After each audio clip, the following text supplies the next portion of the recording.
So in my last review, I mentioned that we've reached the end of Zero-One's first introductory arc, or what I like to call the Horobi arc.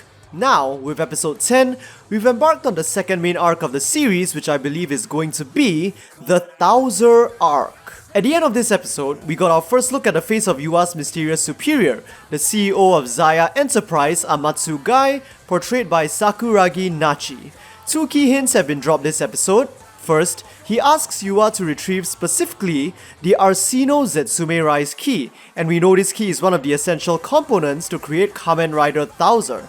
Second, he seems to have a habit of saying 1000% as a way to emphasize when things are going his way 100%, a reference to the number 1000. Now, while these hints point at Gai being Thouser, this isn't necessarily set in stone. It is still possible that Gai will just end up being the mastermind or controller of Thouser, but I do personally believe he will probably be the one.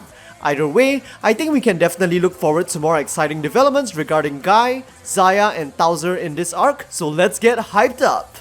I love how this episode deepened Isamu and Yua's relationship using the events of the hospital arc as a springboard. At the start of the series, the two seemed like complete opposites, but by this point, we are able to see how similar they are on the inside. How Yua too can have a passionate and stubborn side despite her typical demeanor of calm detachment.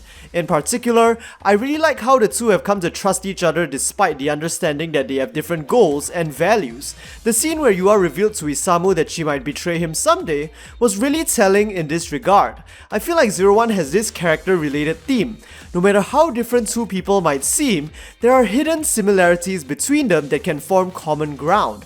We saw this with Aruto and Isamu, Aruto and Yua, and now Isamu and Yua as well. And this theme applies to the relationship between humans and Humagear, so I'm looking forward to how Horobi and Jin will develop in the future, especially since we saw some humanity in Jin already.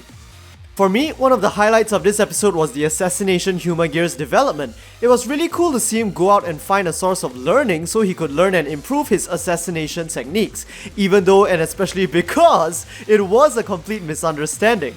I think this shows that his ego is developing, which adds so much more depth to his character compared to when he was just extra fighting power for Metsubo Jinrai. I'm honestly really looking forward to seeing what he'll do next episode.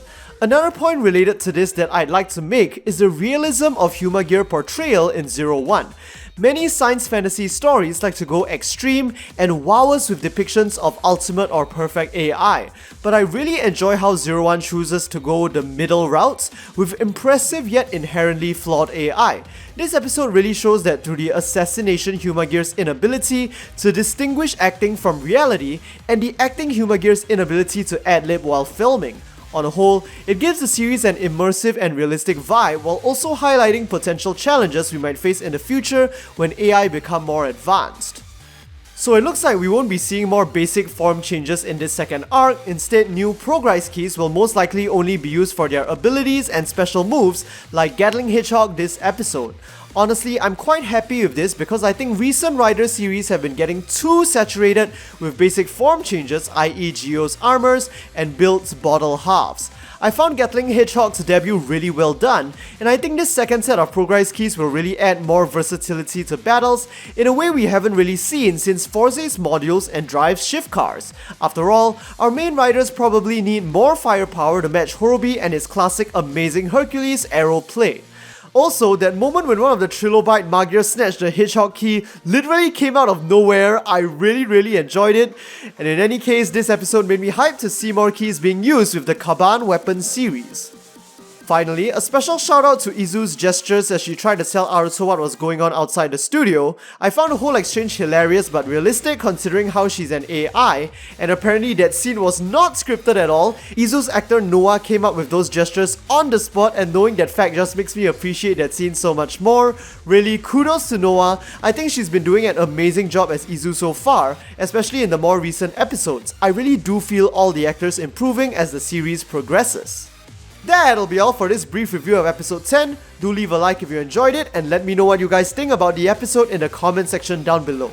Don't forget to subscribe for more Kamen Rider and Tokusatsu related content, and I'll see you guys in the next Kamen Rider Zero-One video.